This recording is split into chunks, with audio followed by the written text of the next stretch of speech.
Assalamualaikum warahmatullahi taala wabarakatuh. A'udzu billahi minasyaitonir rajim. Bismillahirrahmanirrahim. Alhamdulillahi rabbil alamin wassalatu wassalamu ala asyrafil anbiya'i wal mursalin wa ala alihi wa sahbihi ajma'in. Allahumma rabbi shrah li sadri wa yassir li amri wahlul 'uqdatam min lisani yafqahu qawli. ولا حول ولا قوة إلا بالله العلي العظيم. اللهم انفعنا بما علمتنا وعلمنا ما ينفعنا وعلمنا ما جهلنا وذكرنا ما نسينا. اللهم يسر ولا تعسر. رب تمم بالخير. اللهم افتح علينا فتوح العارفين وفقنا توفيق الصالحين. اللهم لا سهل إلا ما جعلته سهلا وأنت تجعل الحزن إذا شئت سهلا. InsyaAllah kita sambung semula pengajian kitab Bulughul Maram yang dikarang oleh Al-Imam Al-Hafidh Ibn Hajar Al-Asqalani, iaitu kitab yang membincangkan tentang hadis yang berkait dengan hukum hakam. Kita masih lagi dalam perbincangan berkenaan dengan hadis yang berkait dengan ibadat haji dan umrah. Hadis yang ke-795 daripada kitab Bulughul Maram, katanya wa an Ibn Abbas radhiyallahu anhuma anna an-nabiy sallallahu alaihi wasallam lam yarmul fi as-sab'i alladhi afadha fihi. Rawahu al-khamsah illa at-Tirmidzi wa sahhahahu al-Hakim. Maksudnya daripada Abdullah bin Abbas radhiyallahu taala anhuma bahawasanya Nabi sallallahu alaihi wasallam tidak berlari anak pada tujuh pusingan tawaf ifadahnya. Hadis riwayat 5 orang ulama hadis selain daripada Imam Tirmidzi, dan hadis ini dinilai sahih oleh beberapa orang ulama hadis, antaranya adalah Imam Hakim An-Naisaburi. Muslimin muslimat yang dirahmati oleh Allah Subhanahu wa taala. Jadi Abdullah bin Abbas adalah salah seorang sahabat Nabi sallallahu alaihi wasallam yang melihat perbuatan Rasulullah sallallahu alaihi wasallam dalam mengerjakan haji. Apa yang disebut oleh beliau bahawasanya Nabi sallallahu alaihi wasallam tidak melakukan ramal di dalam 7 tawaf ifadah. Okey, maksud dia tawaf ifadah, lepas tu baru kita cerita tentang ramal. Jadi maksud dengan tawaf ifadah adalah tawaf rukun haji. Jadi haji ni dia ada tawaf rukun dia. Sebagaimana umrah ada tawaf rukun umrah, haji ada tawaf rukun haji. Baik. Jadi Nabi sallallahu alaihi wasallam setelah daripada pada raya 2 minggu lepas kita ada cerita. Jadi masuk hari raya Rasulullah sallallahu alaihi wasallam melontar. Lepas daripada Rasulullah sallallahu alaihi wasallam melontar, maka Rasul sembelih, lepas tu Rasulullah sallallahu alaihi wasallam bercukur, lepas tu Rasulullah sallallahu alaihi wasallam pergi tawaf. Baik. Tawaf yang Rasulullah buat saat itu lepas daripada melontar pada hari raya saat itu adalah tawaf yang dikenali sebagai tawaf ifadah. Orang panggil juga tawaf rukun haji. Ketika Rasulullah tawaf 7 keliling untuk melaksanakan tawaf rukun haji, Rasulullah tidak melakukan ramal. Apa makna ramal? Rasulullah tidak belagi anak, kita kata belagi anak 3 pusingan yang pertama. Rasulullah tidak belagi anak 3 pusingan yang pertama. Okey, itu maksud daripada hadis ini. Jadi kita dapat faham bahawasanya bukanlah belagi anak ni disunatkan untuk setiap kali kita tawaf, bukan hanya tawaf-tawaf yang tertentu sahaja hak yang sunat kita belagi anak. Hak yang sunat kita belagi anak adalah 2 tawaf. Yang pertamanya adalah tawaf umrah, yang keduanya adalah tawaf qudum. Jadi orang hak yang datang mengerjakan haji, mula-mula sekali dia tawaf. Okey, tawaf qudum, tawaf selamat datang cakap kita, ataupun tawaf umrah, 2 tawaf ni sunat belagi anak. 3 pusingan yang pertama. Berpandukan kepada hadis yang diriwayat oleh Imam Muslim dalam kitab sahihnya daripada Abdullah bin Umar bin Al-Khattab radhiyallahu taala anhuma. Kata Abdullah bin Umar, anna Rasulullah sallallahu alaihi wasallam kana idza tafa fil hajj wal umrah awwal ma yaqdum fa innahu yas'a thalathata atwaf bil bait thumma yamshi arba'ah. Maksudnya Rasulullah apabila tawaf, sama ada pada haji ataupun pada umrah, mula-mula Rasul datang, Rasul akan jalan lari anak 3 pusingan. Kemudian barulah Rasul jalan biasa sebanyak 4 pusingan. Baik. Jadi kesimpulannya, kita buat sekali lagi kesimpulan. Ramal cakap kita kok 3 pusingan yang pertama berlari anak dalam kita melakukan tawaf.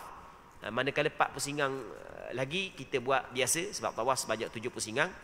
Bukanlah ramal ini disunatkan pada setiap kali tawaf, bukan.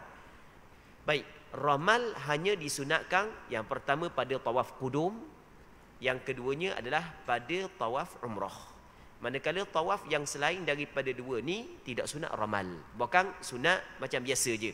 Pusing start daripada pusingan yang pertama sampai ke pusingan akhir jalan biasa sahaja. Baik. Muslimin muslimat yang dirahmati oleh Allah Subhanahu wa taala. Seterusnya katanya, wa an Anas radhiyallahu anhu anna an-nabiy sallallahu alaihi wasallam shalla adh-dhuhra wal 'ashra wal maghrib wal 'isha ثم رقد رقدة بالمحصب ثم ركب إلى البيت فطاف به رواه البخاري. Maksudnya daripada Sayyidina Anas bin Malik radhiyallahu taala anhu menceritakan bahawa Nabi sallallahu alaihi wasallam telah sembahyang zuhur dan asar, maghrib dan isya. Rasulullah sallallahu alaihi wasallam sembahyang zuhur, sembahyang asar, sembahyang maghrib, sembahyang isya di Muhassab. Kemudian berehat sejenak lalu meneruskan perjalanannya dengan kenderaan menuju ke Baitullah untuk melakukan tawaf wada'nya. Hadis riwayat Bukhari dalam kitab sahihnya. Baik. Sebelum daripada ni pernah kita cerita bahawasanya Allah Subhanahu wa taala di dalam Al-Quranul Karim dalam beberapa ayat menyatakan dan menyebut kepada kita bahawasanya Allah Taala mewajibkan kepada kita mengerjakan haji. Pelaksanaan ibadat haji bagaimanakah caranya tidak disebut secara terperinci dalam Al-Quran. Namun Nabi sallallahu alaihi wasallam pernah bersabda, khudhu anni manasikakum, mungkin ambil daripada aku cara ibadat haji kamu.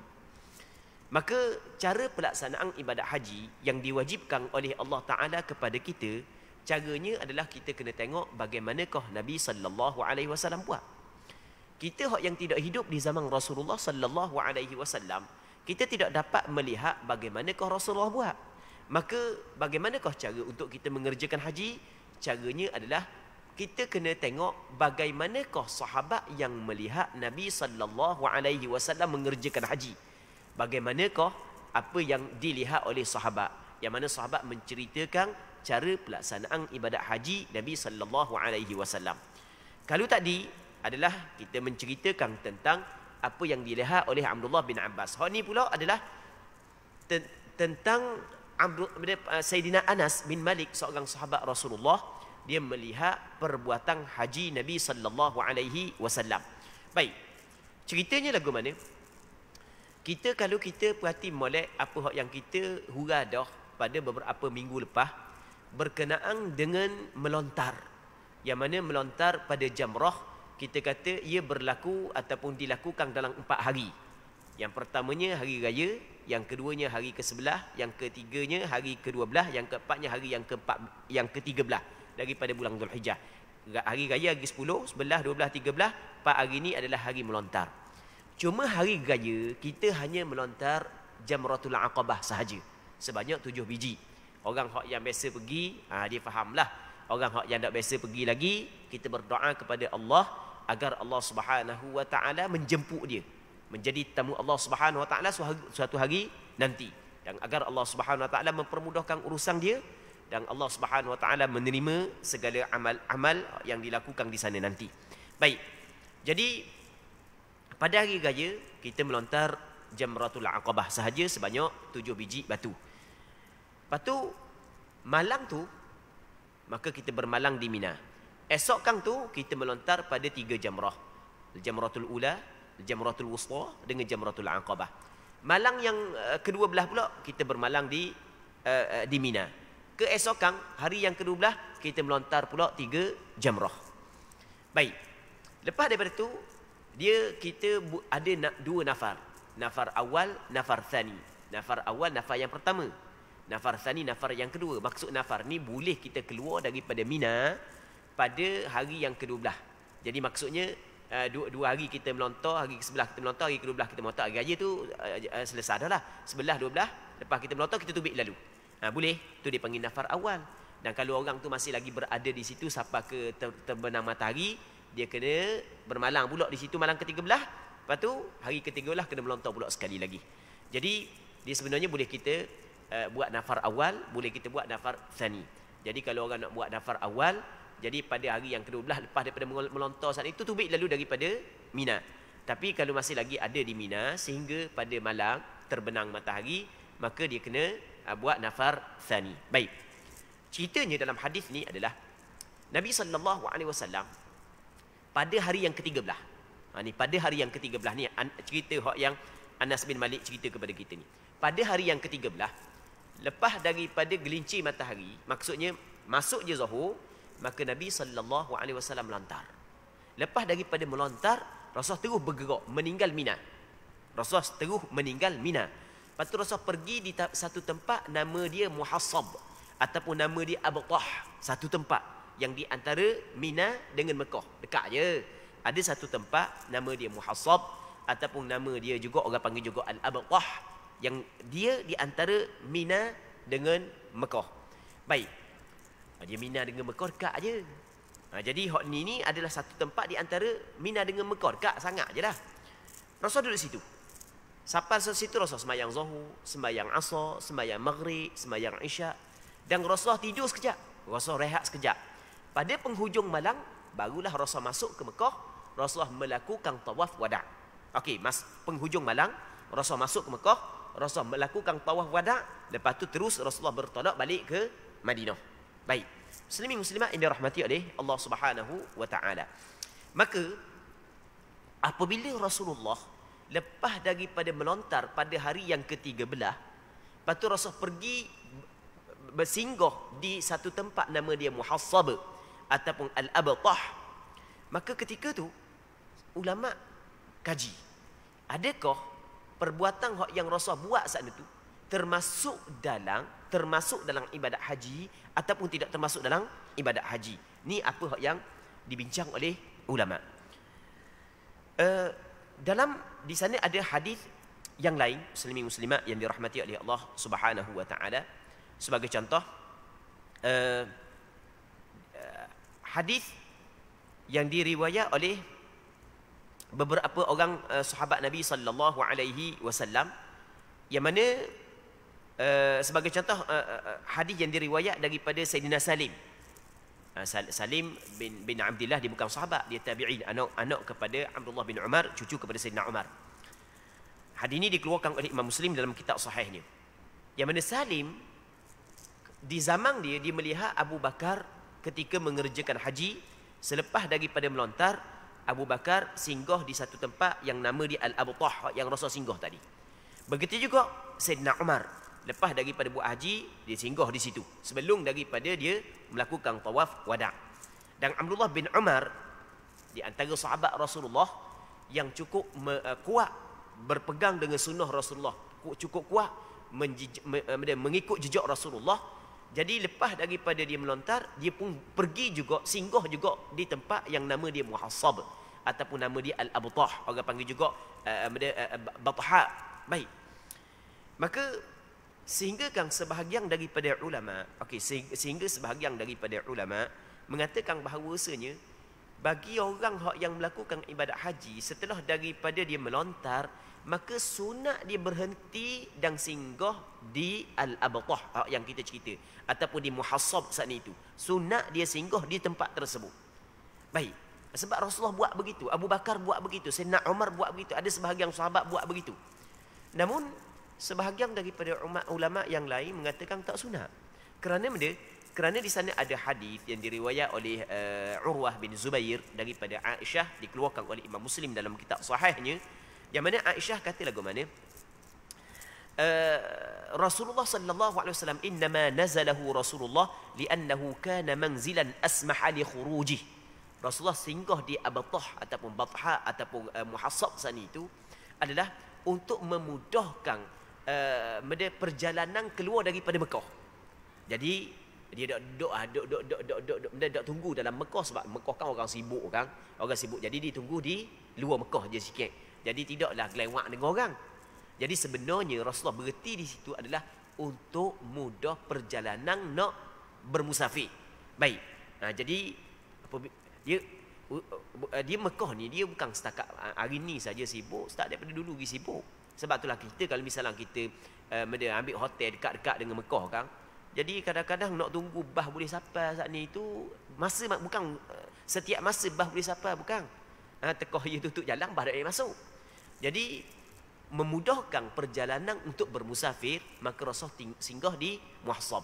Sebab itulah Aisyah ketika dia mengerjakan haji selepas daripada Nabi sallallahu alaihi wasallam, dia tidak melakukan perbuatan yang dilakukan oleh Rasulullah, iaitu berada ataupun singgah sekejap di Muhassab saat itu. Baik. Dan Aisyah mengatakan bahawasanya Rasulullah buat begitu sebenarnya adalah untuk memudahkan perjalanan Nabi sallallahu alaihi wasallam.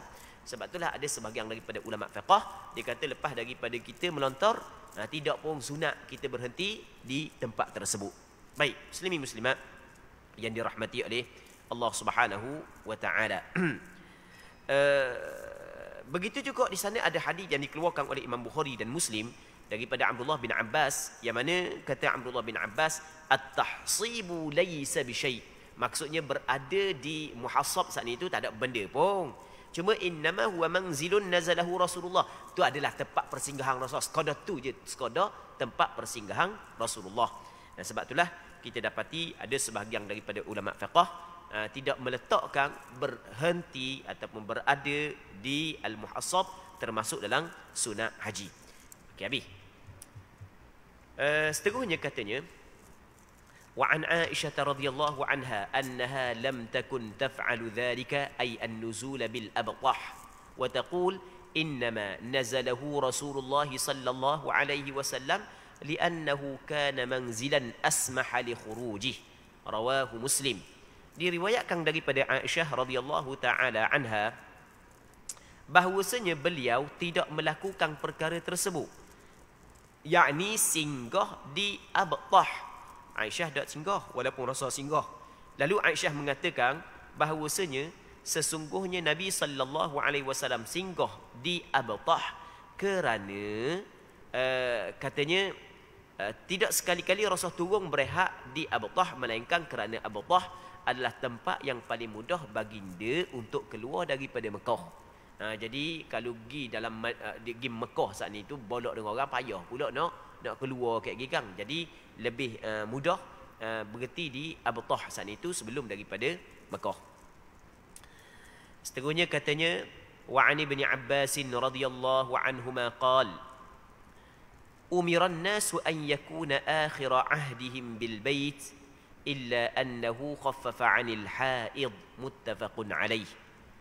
Daripada Abdullah bin Abbas radhiyallahu taala anhuma katanya, diperintah akan manusia, yakni akan orang ramai, akan para sahabat, bahawa adalah akhir masa mereka itu dengan Baitullah, melainkan diberi keringanan kepada perempuan yang haid. Hadis dikeluarkan oleh Imam Bukhari dan Muslim. Muslimin muslimat yang dirahmati oleh Allah Subhanahu wa taala. Abdullah bin Abbas menceritakan kepada kita bahawasanya manusia, yakni para sahabat, diperintahkan. Siapa yang memerintah? Nabi sallallahu alaihi wasallam yang memerintahkan. Jadi Rasul suruh para sahabat Rasul suruh para sahabat lah sekali duduk di Mekah setelah daripada selesai mengerjakan ibadat haji ataupun umrah adalah melakukan tawaf. Jadi melakukan tawaf adalah sekali duduk di Mekah. Tawaf ini dinamakan sebagai tawaf wada'. Tawaf ini dinamakan sebagai tawaf wada' ataupun masyarakat kita panggil tawaf wida'. Cuma hak yang lebih fasih baca dia tawaf wada'. Tapi ada juga sebahagian ulama fiqh kata tawaf wida'. Tapi hak yang paling banyak dalam kitab fiqh tidak kata tawaf wida', tapi dikata tawaf wada'. Okey, tak apalah. Itu sekadar nama. Tu kita kena faham dulu. Dalam kitab fiqh banyak sebut tawaf wada'. Dia kata al-tawaful wada' bi fathil waw. Baca dengan fathah waw. Hamba pun cari mana kitab fiqh yang baca dengan wida'. Sebab ramai orang kita baca dengan wida'. Cari. Orang rupanya ada. Ada juga kitab fiqh yang baca dengan wida'. Tapi kebanyakan baca dengan wada'. Baik, jadi kita kata hak yang lebih fasihnya kita baca dengan tawaf wada'.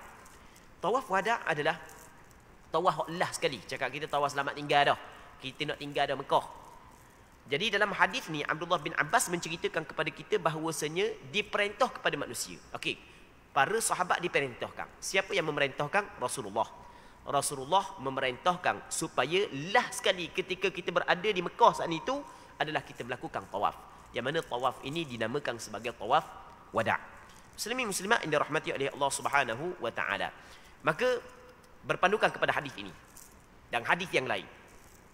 Kerana kalau kita tengok ataupun kalau kita kaji tentang hadis yang berkait dengan tawaf wada', ada hadis yang Rasulullah perintah sahabat supaya melakukan tawaf wada', dan ada hadis yang Rasulullah sallallahu alaihi wasallam melarang para sahabat tidak melakukan tawaf wada'. Okey, ada hadis Rasulullah perintah supaya sahabat melakukan tawaf wada', dan ada hadis Rasulullah melarang para sahabat tidak melakukan tawaf wada'.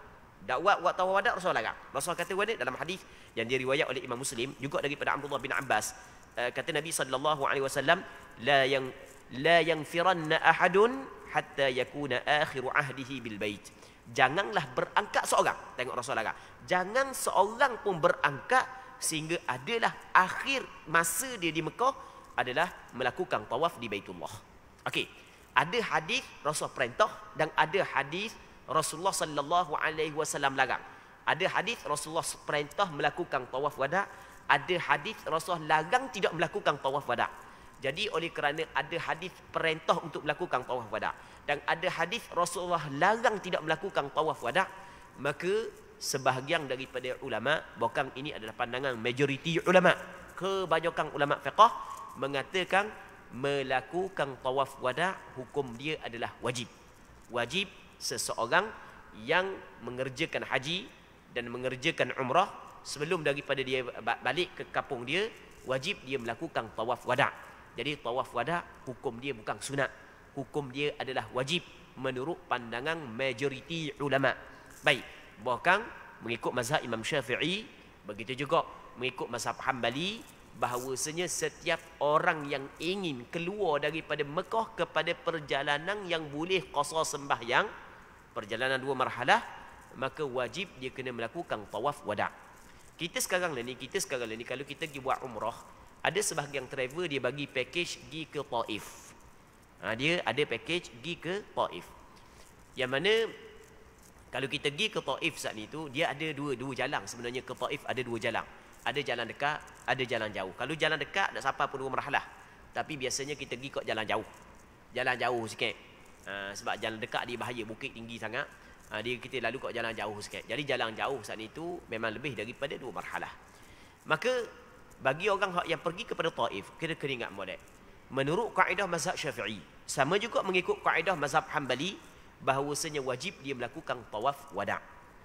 Kalau ada orang kata tidak wajib melakukan tawaf wada', kita kena tahu bahawasanya itu sebenarnya bukan pandangan mazhab Syafi'i, juga bukan pandangan mazhab Hambali.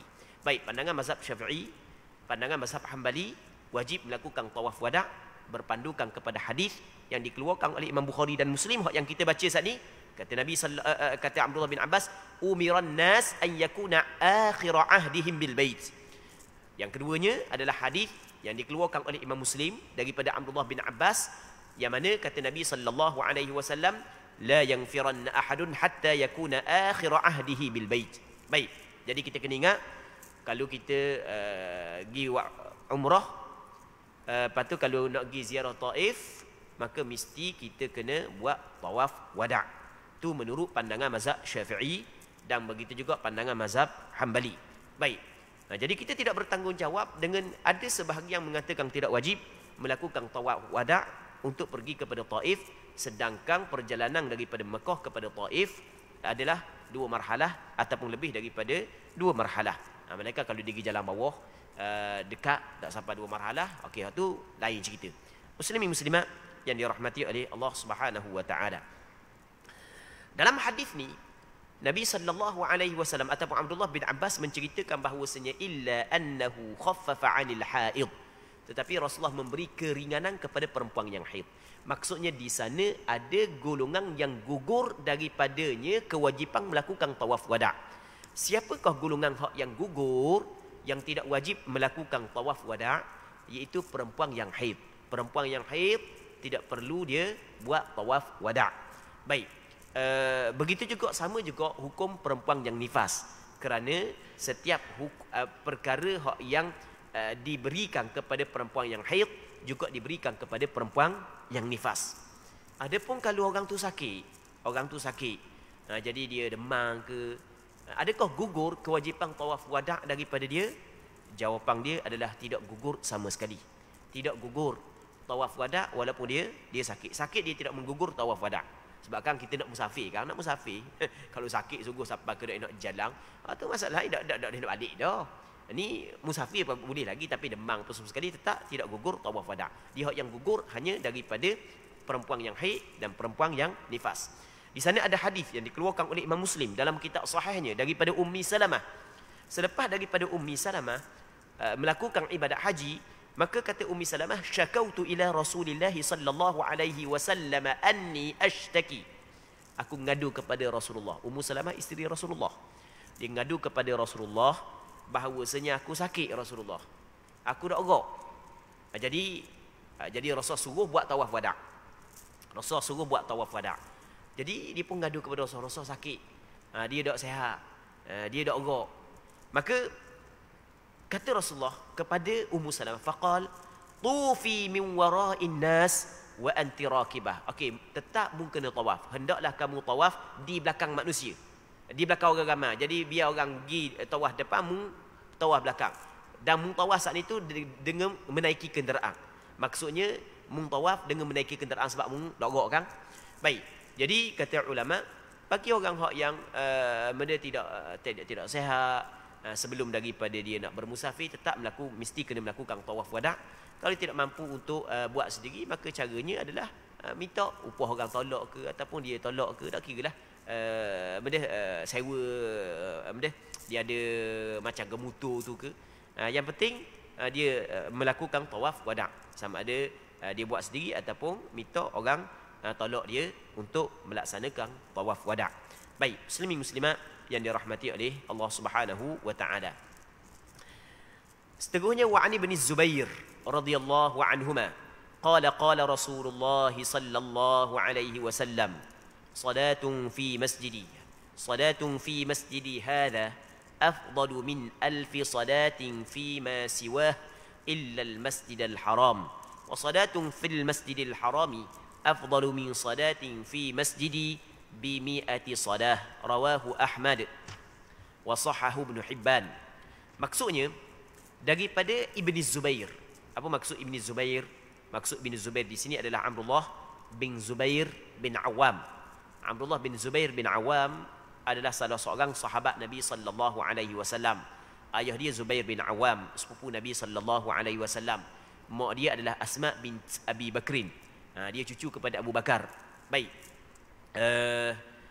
Abdullah bin Zubair menceritakan kepada kita bahawasanya Rasulullah sallallahu alaihi wasallam pernah bersabda, satu solat di dalam masjidku ini lebih afdal, lebih utama daripada 1000 solat pada masjid-masjid yang lain.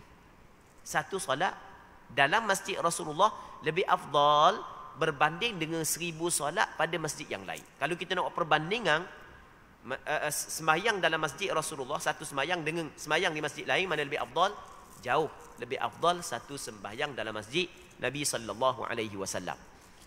Baik. Satu sembahyang ni adakah merujuk sembahyang fardu sahaja ataupun fardu dan sunat? Kalau kita tengok kepada hadis, Rasul kata salatun isim nakirah. Perkataan isim nakirah dia tidak menentukan mana-mana sembahyang. Jadi apa jua sembahyang yang dilakukan dalam masjid Nabi sallallahu alaihi wasallam lebih afdal berbanding dengan sembahyang pada tempat yang lain dengan 1000 kali ganda. Baik. Jadi tak kira sembahyang fardu ke, sembahyang sunat ke, sebenarnya lebih sembahyang dalam masjid Nabi. Baik. Cuma di sana ada satu lagi hadis yang mana kata Nabi sallallahu alaihi wasallam ketika Rasul khabar kepada sahabat, hadis ni yang kita akan baca kat lagi.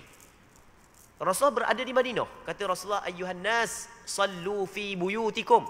Wahai manusia, wahai para sahabatku, hendaklah kamu sembahyang di rumah-rumah kamu. Fa inna afdalas salati salatul mar'i fi baitihi. Sesungguhnya seafdal sembahyang adalah seorang sembahyang di rumah dia. Illal maktubah, melainkan sembahyang fardu baru afdal sembahyang di masjid. Baik, maka kita faham hadis ni ketika Rasul khabar kepada sahabat dia adalah ketika Rasul duduk di Madinah. Jadi Rasulullah yang mengatakan satu sembahyang dalam masjid aku lebih afdal daripada 1000 sembahyang berbanding dengan masjid yang lain.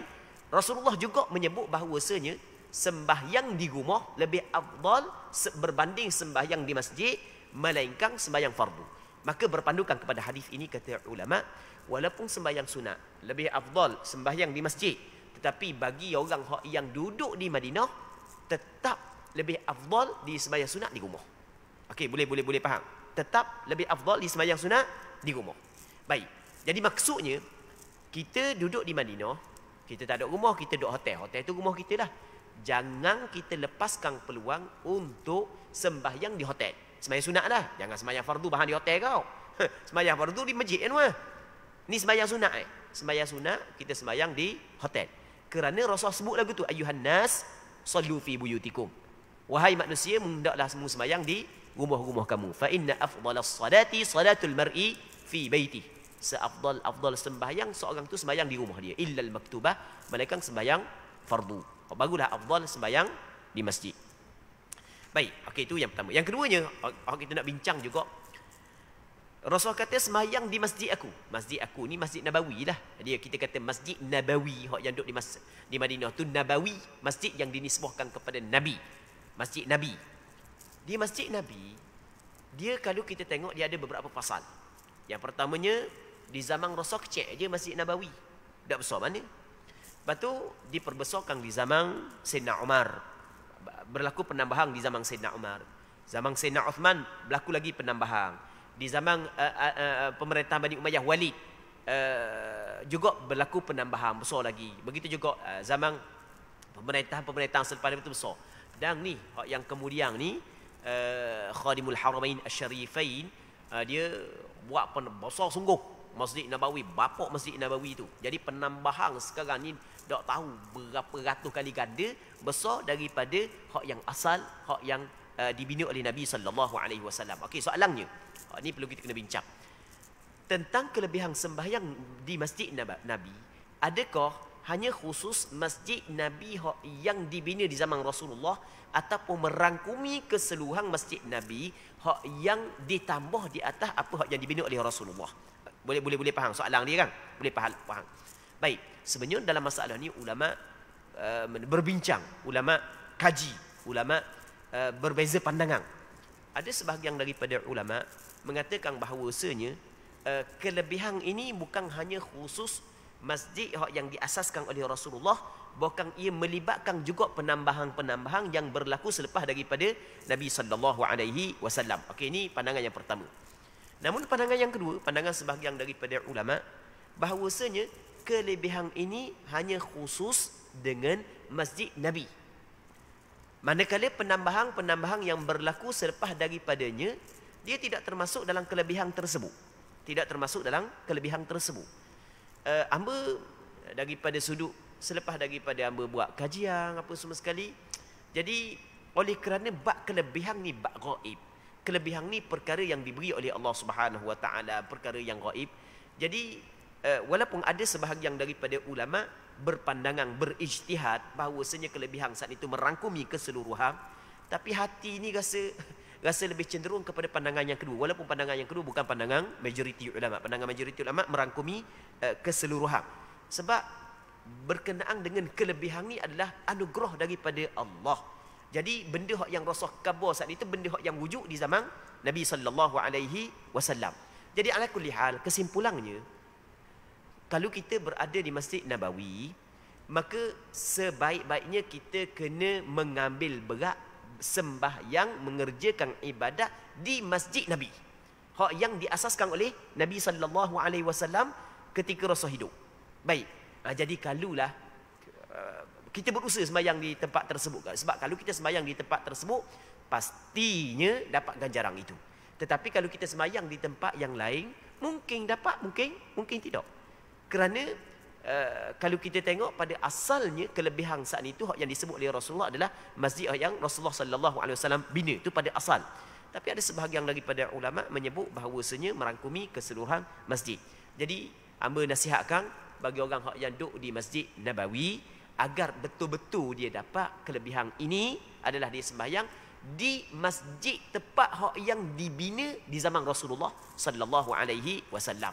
Tapi bukanlah kita menafikan di sana ada pandangan sebahagian daripada ulama mengatakan kelebihan ini merangkumi seluruh Masjid Nabawi walaupun bukan hak yang dibina di zaman Nabi sallallahu alaihi wasallam.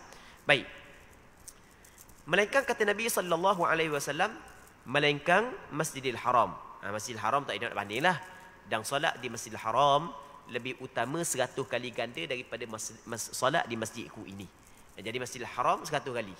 Jadi bermakna 1 kali sembahyang di Masjidil Haram menyamai 100,000 kali berbanding dengan sembahyang di tempat kita. Alangkah beruntungnya mereka yang Allah Ta'ala bagi rezeki kepada dia dapat ke sana. Kita kata bagi rezeki dapat ke sana, bukan bagi rezeki piti banyak. Bukan. Sebab ramai orang kita piti banyak tapi Mekah dia nak pergi. Oh, tempat lain pergi belaka. Mekah saja. Kapal terbang kau nak ni, kau nak ni. Kau Mekah saja dia nak pergi. Oh, tempat lain pergi belaka. Ada orang begitu. Baik, tak tahu ini takut benda, tak tahu. Banyak nyakit dalam hati barangkali. Jadi alangkah beruntungnya bagi orang yang Allah Ta'ala rezekikan pergi ke sana dan Allah Ta'ala terima ibadat dia lakukan di sana. Kerana satu sembahyang di Masjid Nabawi lebih afdal berbanding dengan 1000 sembahyang di tempat yang lain.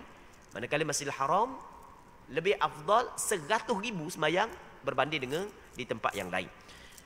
Muslimin muslimat yang dirahmati oleh Allah Subhanahu wa taala, hadis ini diriwayat oleh Imam Ahmad bin Hanbal dan ditasahihkan ataupun dinilai sahih oleh Imam Ibn Hibban. Jadi untuk malam ni kita berhenti sini dulu dan kita mengharapkan ada manfaatnya. Kita berdoa kepada Allah Subhanahu wa taala agar Allah Subhanahu wa taala memberkati majlis ilmu yang kita adakan pada malam yang mulia ini. Allah Subhanahu wa taala a'la wa a'lam. Allahumma haqqiqna bittiba'i nabiyyika Muhammadin sallallahu alaihi wasallam zahiran wa batina. Allahumma ij'alna mimman yastami'una al-qawla fayattabi'una ahsanah. Sallallahu ala sayyidina Muhammad wa ala alihi wa sahbihi ajma'in. Walhamdulillahi rabbil alamin.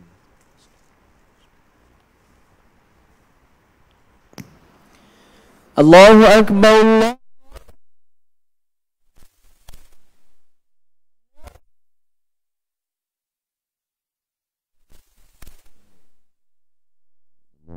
Muhammad Rasulullah, Muhammad Rasulullah. Ashhadu an la